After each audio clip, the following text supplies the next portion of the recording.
अधिशोषण और अवशोषण, सबसे पहला जो डिफरेंस आता है वो इनकी डेफिनेशन को लेकर ही आता है।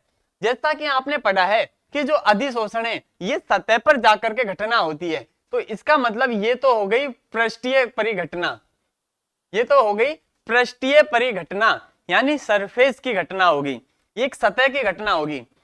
तो अधिशोषण तो एक सतही घटना है, पृष्ठीय परिघटना जिसके अंतर्गत क्या होता है, अधिशोष्य के अणु अधिशोषक की सतह पर चिपक जाते हैं। ये डेफिनेशन में आपको अच्छे से समझा चुके हैं।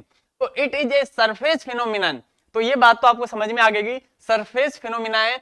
द एडजोर्बेट, जो एडजोर्बेट होगा मॉलिक्यूल्स, एडजोर्बेट के जो मॉलिक्यूल्स होंगे remain on the surface of the adsorbent, तो वो क्या होंगे, एडजोर्बेंट की सरफेस पे जाकर के जमा हो जाएंगे, एकत्रित हो जाएंगे। तो ये तो एक पहला डिफरेंस आया अधिशोषण के लिए। अवशोषण के लिए भी इसकी डेफिनेशन दे दीजिए कि अवशोषण जो होता है इसमें क्या होता है, अवशोषक पदार्थ के संपूर्ण स्थूल में होता है। संपूर्ण स्थूल का मतलब क्या है यहाँ से कि जो हमारे पास में पार्टिकल है, इस पार्टिकल के जितने पर पूरा का पूरा आपको एरिया मिल रहा है, कवर हो रहा है, ये सारा का सारा एरिया स्थूल के अंतर्गत आ रहा है। तो ये जो परिघटना होगी अवशोषण की, ये संपूर्ण स्थूल के अंतर्गत होगी। तो absorption occurs through out the bulk of the adsorbent material. तो बल्क का मतलब क्या है, कंप्लीटली उस पूरे मटेरियल के अंदर जाकर के इस घटना को ये देखने को मिलेगी, आपको ये फिनोमिना देखने को मिलेगा। तो अवशोषण और अधिशोषण को लेकर के जो पहला डिफरेंस इसकी डेफिनेशन को लेकर के आएगा। सेकंड बात करते हैं, ध्यान से सुनना।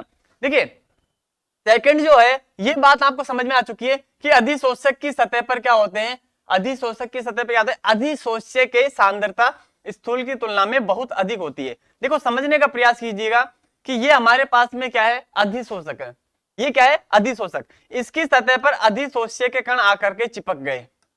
अब आपके पास में अधिशोष्य के कण आकर के चिपक चुके हैं, अधिशोष्य के कण अधिशोषक की सतह पर आकर के चिपक चुके हैं। तो इसमें आपको क्या देखने को मिलेगा कि जो अधिशोष्य की सांद्रता है, अधिशोष्य की जो सांद्रता, जो कण आकर के चिपके हैं, इनकी जो सांद्रता होगी वो कहां ज्यादा होगी, तो आपको देखने को मिलेगा केवल और केवल इनकी सतह पर। इनकी जो सांद्रता होगी वो सतह पर ज्यादा होगी अंदर की तुलना में, यानी स्थूल की तुलना में। अंदर कुछ भी नहीं है, अंदर पार्टिकल गया ही नहीं, तो सांद्रता कहां से आएगी। तो स्थूल की तुलना में अधिशोष्य की जो सांद्रता होगी वो अधिशोषक की सतह पर ज्यादा होगी, इसकी सरफेस पे ज्यादा होगी। समझने का प्रयास कीजिएगा। कंसंट्रेशंस ऑफ एडजोर्बेट, एडजोर्बेट यानी जिसके कण आकर के चिपक रहे हैं, इनकी जो कंसंट्रेशन होगी वो कहां होगी, सरफेस पे ज्यादा होगी। किसकी सरफेस पे, इसकी सरफेस पे। ये किसकी सरफेस है, ये है एडजोर्बेंट। तो एडजोर्बेंट की सरफेस पे एडजोर्बेट के जो मॉलिक्यूल्स होंगे इनकी कंसंट्रेशन ज्यादा होगी।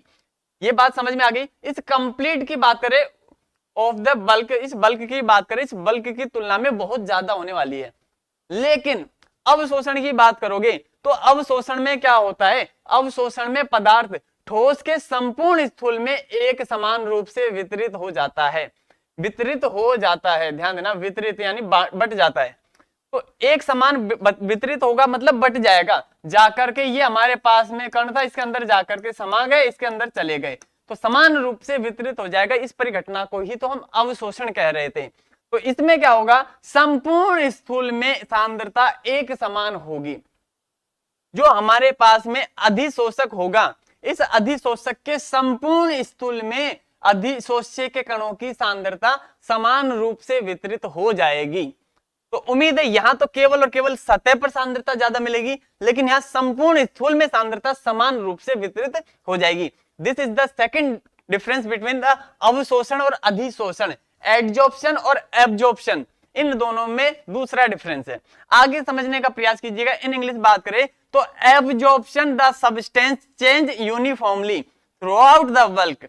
ये ध्यान देना, थ्रू आउट द बल्क यानी कंप्लीटली स्थूल के अंतर्गत, इस बल्क में जो मटेरियल है हमारे पास में अधिशोषक का, इसके अंतर्गत जाके जमा हो जाएंगे। Hence the concentration is uniform through out the bulk.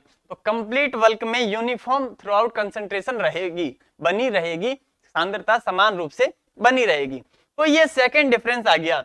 अब थर्ड डिफरेंस की बात करोगे तो देखिए, प्रारंभ में अधिशोषण जो होता है वो तेजी से होता है। इस परिघटना को समझने का प्रयास कीजिएगा, ये इंपॉर्टेंट घटना है।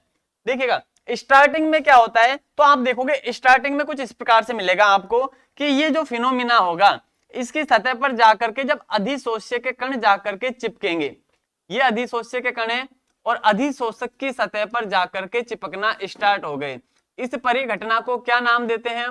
तो इस परिघटना को नाम देते हैं अधिशोषण। तो अधिशोषण की परिघटना कुछ इसी प्रकार से कंप्लीट हो रही थी।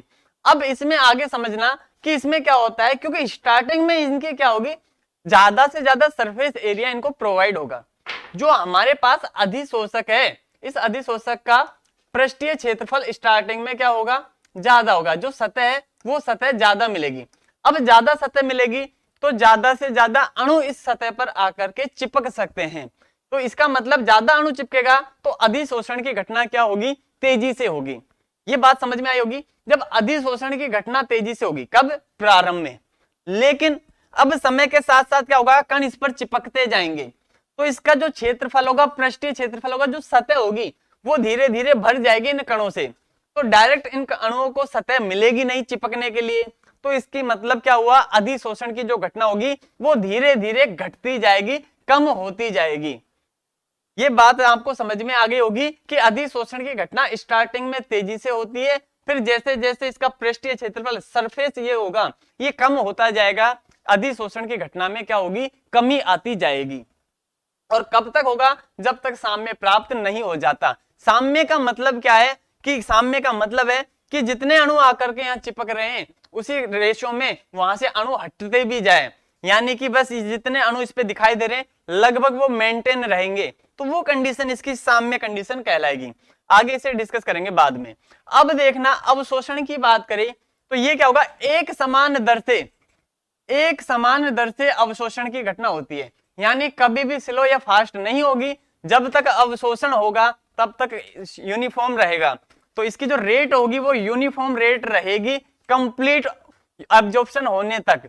तो absorption occur at the uniform rate, तो एक यूनिफॉर्म रेट से होगी। जबकि यहाँ क्या होगा, स्टार्टिंग में बिगिनिंग में क्या होगा, रैपिडली इंक्रीज होगी और उसके बाद में क्या होगी, ये प्राप्त होने तक, जब तक साम्य प्राप्त होगा, इनको इक्विलिब्रियम प्राप्त होगा, तब तक धीरे धीरे डिक्रीज होती जाएगी, स्लोली डिक्रीज होती जाएगी। तो इस प्रकार से ये तीन बेसिक एग्जाम्पल थे जिनसे हमने समझा, तीनों पॉइंटों से समझा कि इन अवशोषण और अधिशोषण की जो परिघटनाएं होती है, ये जो फिनोमिना है एब्जॉर्प्शन और एडजॉर्प्शन, इन दोनों में क्या क्या डिफरेंस हो सकते हैं।